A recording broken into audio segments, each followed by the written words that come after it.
Friends, நாங்கள் தான் வந்து ராமகிருஷ்ணா காலேஜிலேருந்து பேசுகிறோம். திருச்சியில் உள்ள ராமகிருஷ்ணா காலேஜுக்கு தான் நாங்கள் வந்திருக்கோம். பொண்ணு +2 முடிச்சிருச்சு. மார்க்கு 554 வந்துருக்குது. அதுக்கு நாங்கள் இன்ஜினியரிங் சேர்க்கறதுக்காண்டி ராமகிருஷ்ணா காலேஜுக்கு அட்மிஷன் போட வந்திருக்கோம். ஃப்ரெண்ட்ஸ், இதுதான் ராமகிருஷ்ணா காலேஜ். நல்லா எல்லாம் பார்த்துக்கோங்க. ஹலோ ஃப்ரெண்ட்ஸ், யார் யார் குழந்தைங்க, யார் யார் பசங்கள்லாம் ராமகிருஷ்ணா காலேஜில் படிக்கிறாங்க, நீங்கள் எல்லாம் லைக் பண்ணுங்கள் காலேஜுக்கு. ஓகேவா? யார் யாரெல்லாம் ராமகிருஷ்ணா காலேஜுன்னு சொல்லுங்கள்.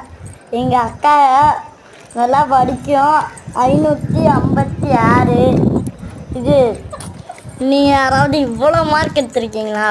எடுக்காதவங்க எடுத்துருக்கோங்க. லைக் அண்ட் சப்ஸ்கிரைப் பண்ணுங்க. நாங்கள் அடுத்த வாட்டி சத்திரத்துக்கு போவோம், அதெல்லாம் எடுத்துப்போம்.